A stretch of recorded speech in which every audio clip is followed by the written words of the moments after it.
Greetings, Starker fans. Tony Baker here with you again.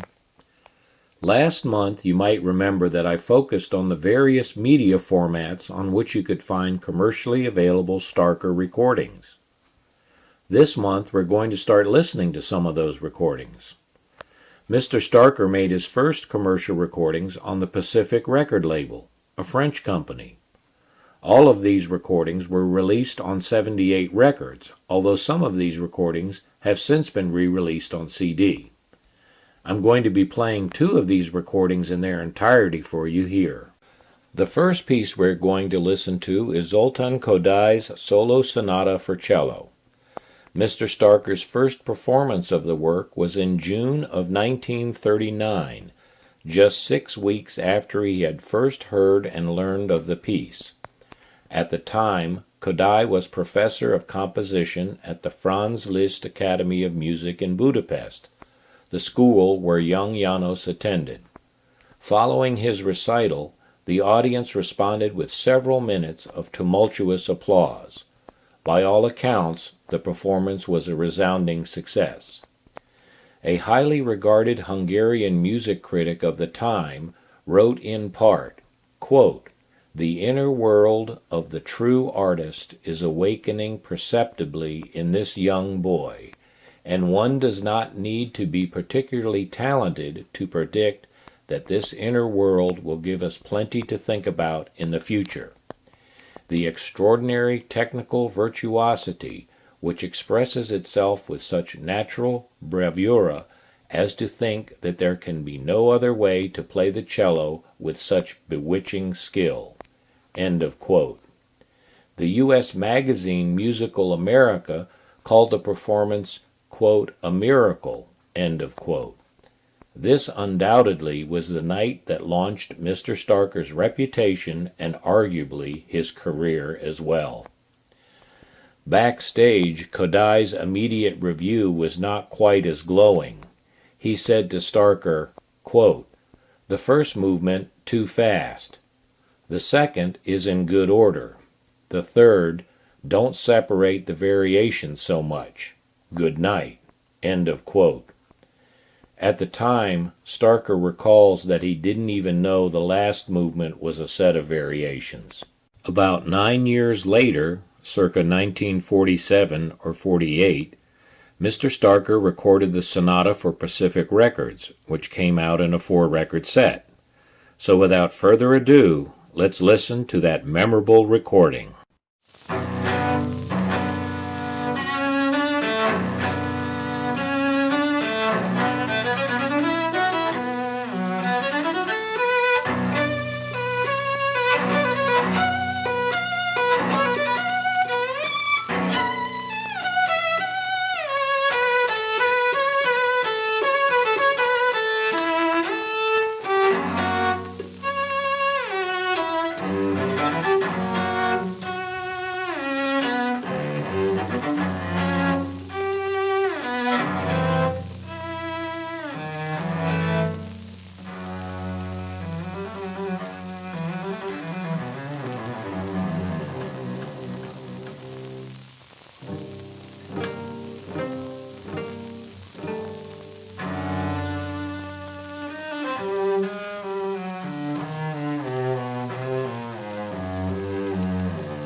Mr. Starker's success playing the Kadai continued, and he was awarded the Grand Prix de Disque in 1948 for his recording of the sonata on Pacific Records.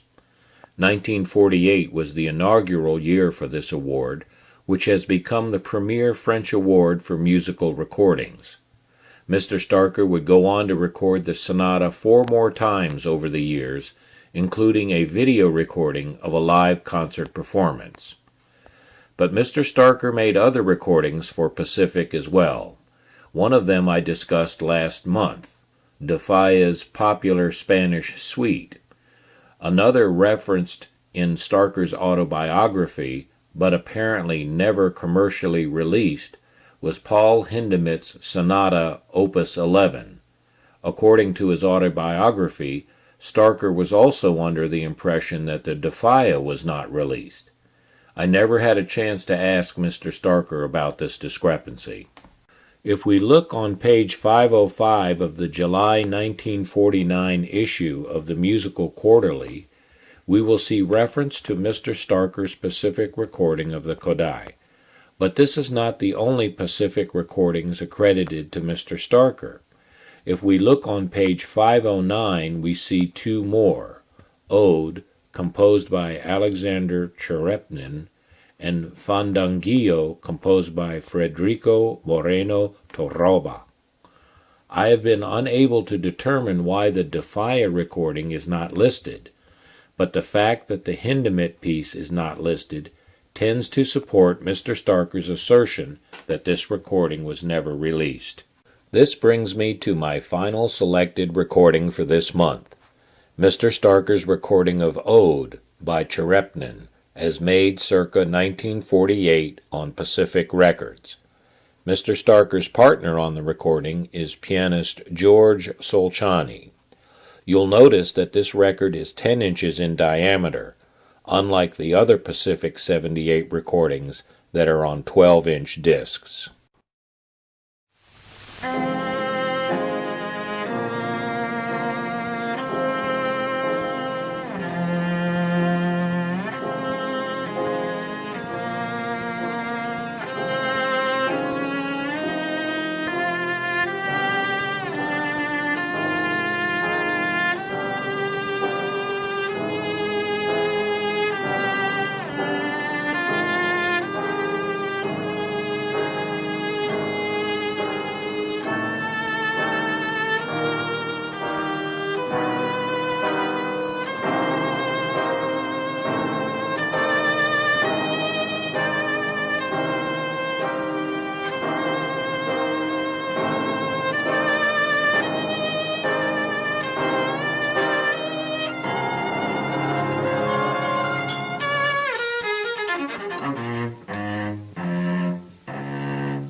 This month we have listened to 2 of the recordings Mr. Starker made for Pacific Records that were available commercially.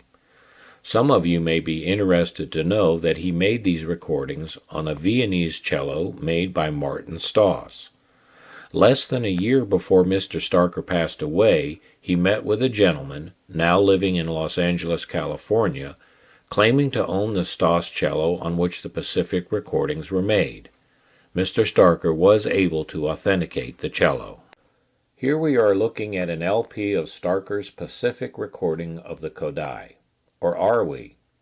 In my search for recordings Mr. Starker made on Pacific records, I mentioned to him the difficulty in locating the 78s. He told me he was sure Pacific had issued an LP of the Kodai and that he had in fact seen it for sale in record shops in Europe. Eventually I located the record you see here. However, the recording is actually the one Mr. Starker made for period records circa 1950 or 51.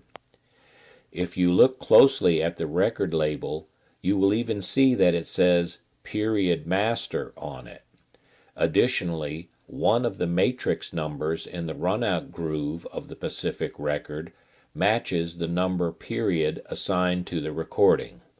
Last, but certainly not least, a side-by-side listening of the Pacific LP is identical with the period recording. I can only assume that Pacific Records released this LP under license from Period, but I really don't know how this came about. Next month I will start playing some LP recordings Mr. Starker made. It is the LP format in which Mr. Starker made the majority of his recordings, although many have since been re-released on CD.